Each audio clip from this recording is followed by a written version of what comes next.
The UFC is heading to Paris, and they are taking 14 fights with them. Not only does that mean we have a ton of betting opportunities, it also means we have a full Saturday of fights ahead of us. My name is Angelo. This is We Want Picks, and I'm going to give you my bets for UFC Paris. Before we look forward to UFC Paris, let's look at the last month. I'm about to tell you why $10 at WeWantPicks.com is the best money you could possibly spend in this space. And how could I do that without showing you the results? This is the last month, right? The last 4 events.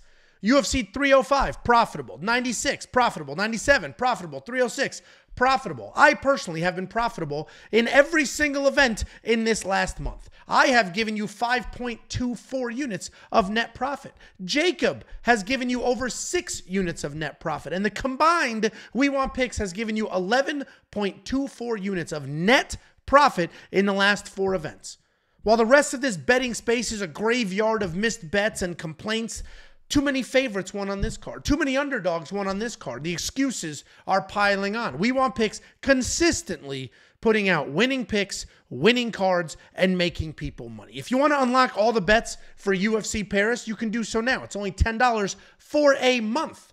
Go to WeWantPicks.com, click Become a Member at the top. And I emphasize for a month because next week is UFC 307. So you would get those bets for the $10. Then we have 2 fight nights after that. You would get those bets for $10. We're actually kicking off a 9-event streak that hopefully will continue to be as successful as the last 9 events. WeWantPicks.com, click Become a Member. It's freaking $10. If you just watch this video and you get the winning picks and the winning bets week in and week out, as I have been doing in this video for free, and you just want to support us, WeWantPicks.com, click Become a Member at the top. It's more than some bets. We also have tools.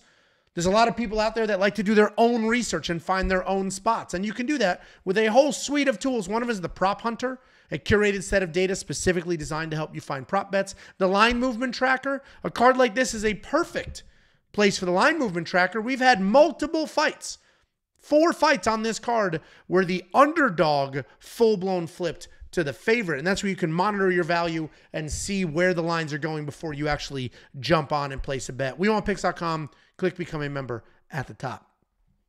Let's talk about this event specifically. Next slide are the bets, but this slide is where I talk about some confident favorites I have and some solid underdogs. There's a lot of very expensive fighters on this card. There is some value. I do think this is a favorite heavy type card. I've picked some underdogs. I bet on an underdog before he became a favorite.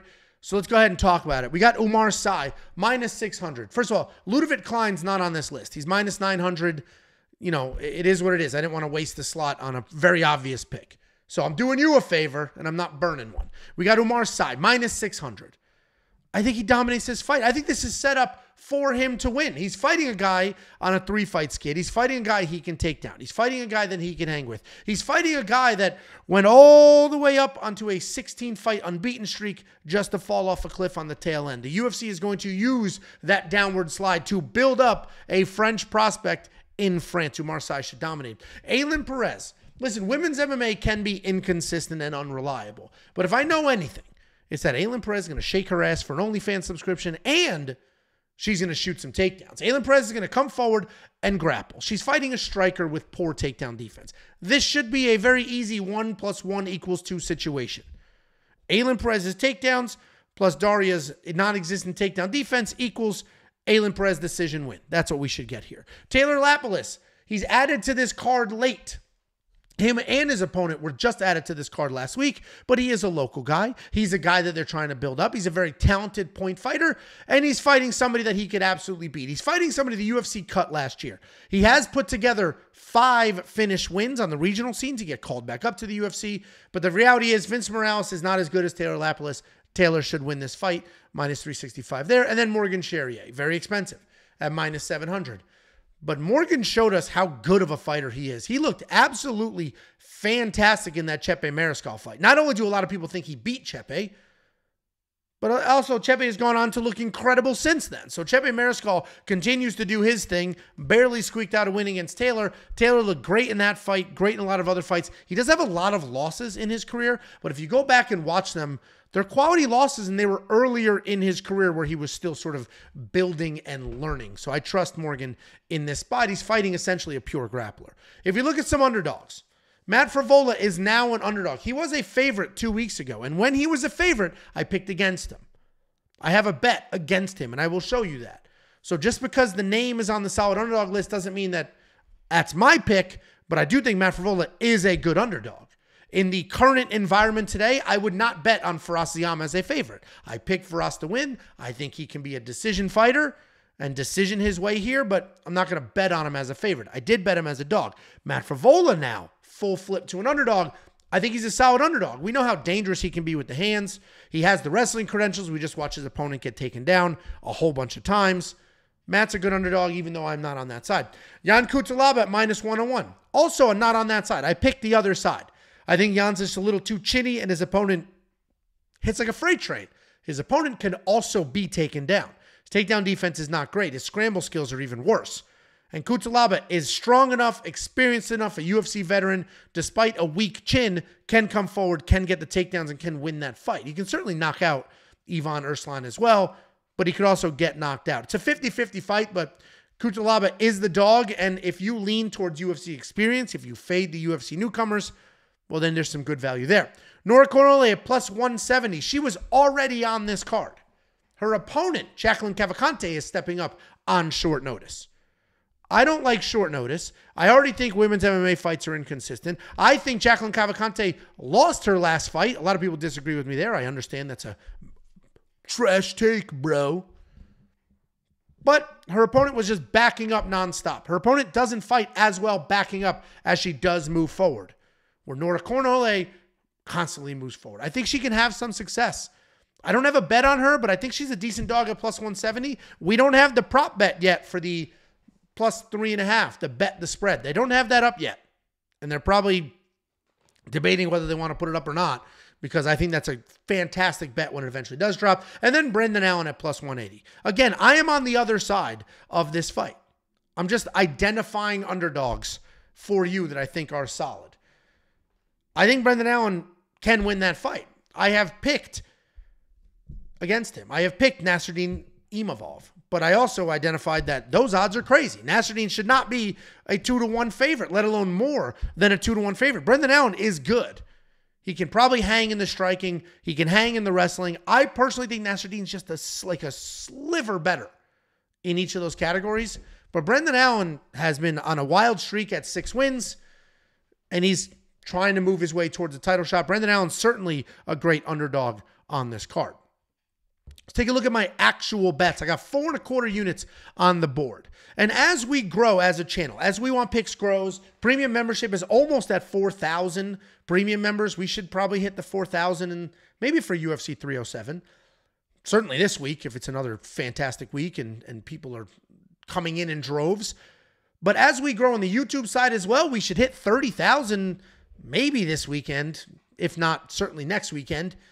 We're getting a lot of new eyes, a lot of people that are finding the content that just love fights, or maybe sports betting just became legal and they don't fully understand how to bet on these fights and stuff like that. What I will tell you is I am a very conservative bettor.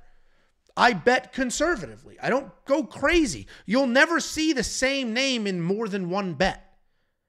And when you go out in the world and you start to absorb other people's content, you'll see people wildly exposed.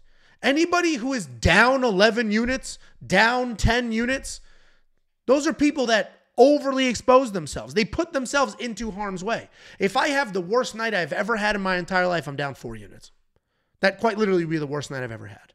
If I'm up, maybe I'm up 1 or 2 units.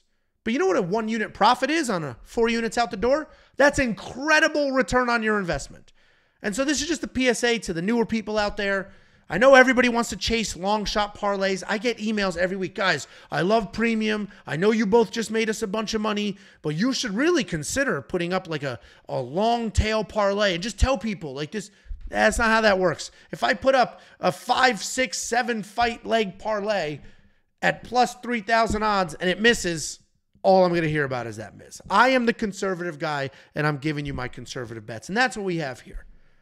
We got Aylin Perez, Umar Sy, parlay, minus 126. 1 unit on that. They should both win for all the reasons I mentioned before. They should both win. Aylin should dominate with the grappling. Umar should dominate with the grappling.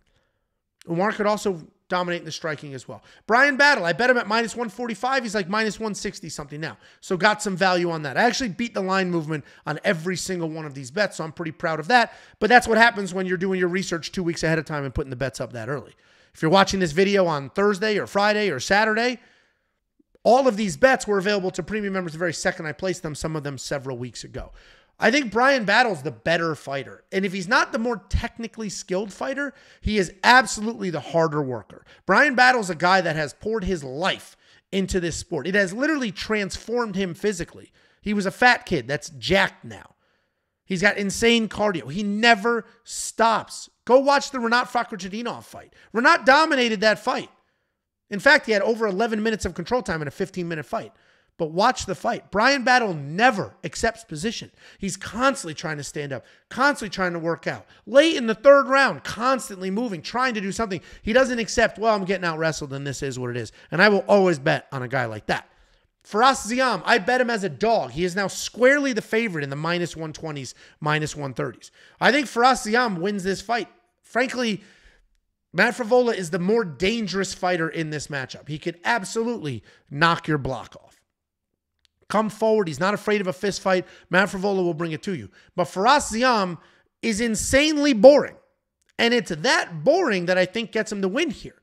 He plays the matador. He just waves the little red towel. Whoop. Stepped out of the way. I'm not going to engage. I'm boring as shit. Whoop. You can't get to me.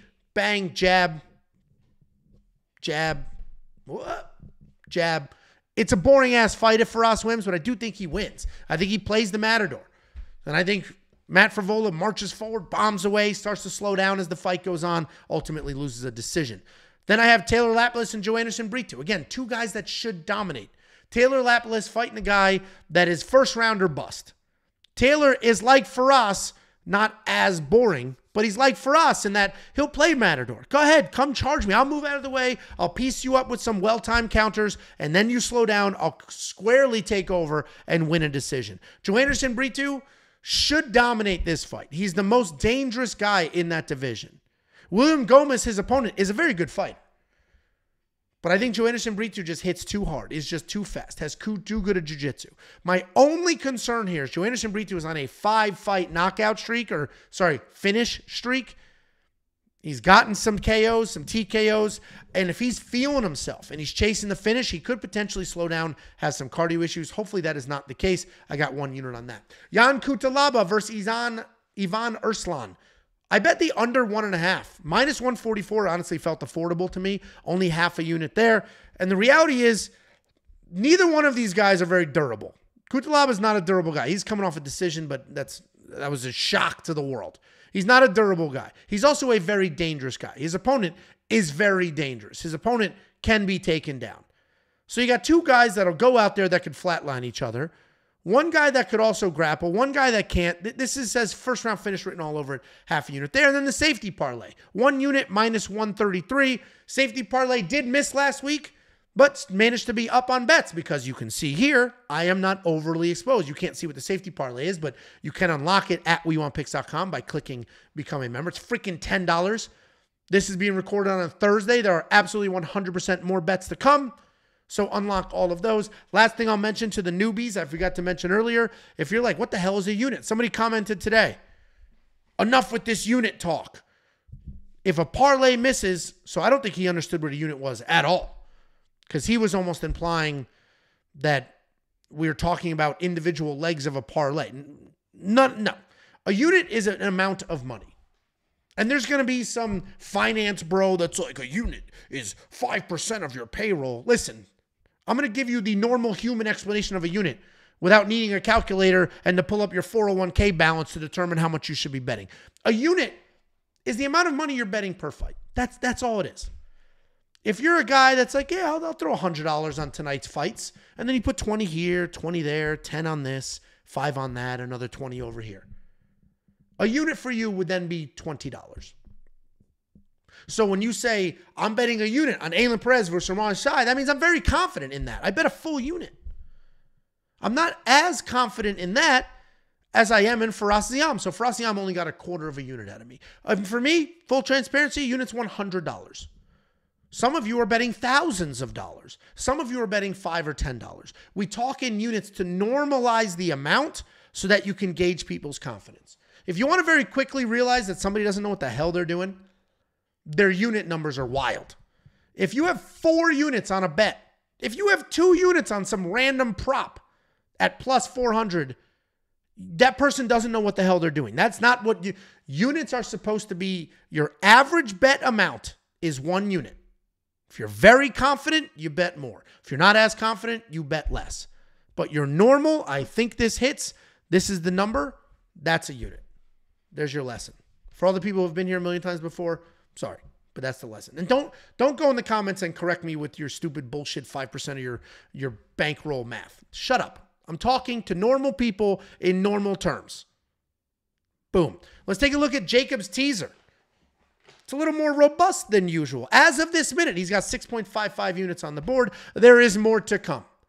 We're filming these videos earlier and earlier, especially for this week, because the UFC Paris card is smack in the middle of the day on Saturday. So let's get this in front of you earlier than Friday morning.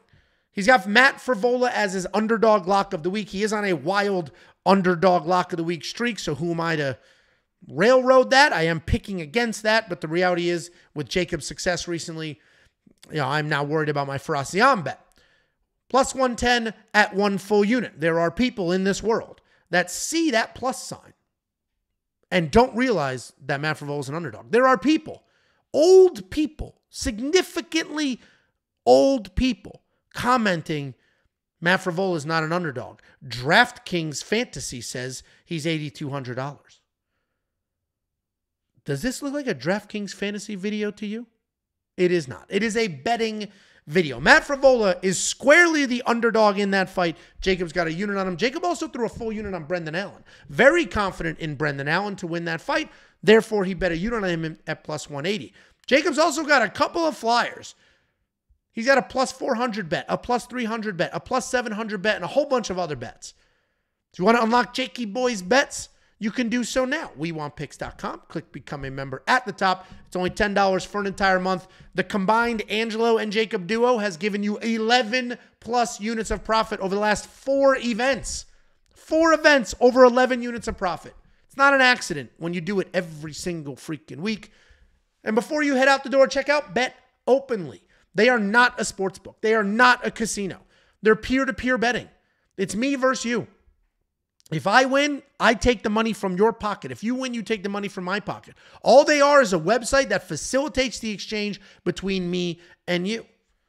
And because they're not a sports book, they don't care who wins or who loses, because it's not their money. It's our money. Casinos need you to lose so that they can keep your money. That's why an even money fight in a casino is minus 110, minus 110. Because they need to get their percentage no matter what. If you do want to check out BetOpenly, go to betopenly.com or wewantpicks.com/betopenly. And finally, if you want 50, we'll send you 50. Go to wewantpicks.com/bets. Sign up with any one of our sportsbook affiliates, make a deposit, and we send you $50 as a thank you. It's affiliate marketing. You're going to sign up, you'll make a new account, you'll make your deposit, they're going to pay me, I'll slice off some of that money, and I'll give it right back to you.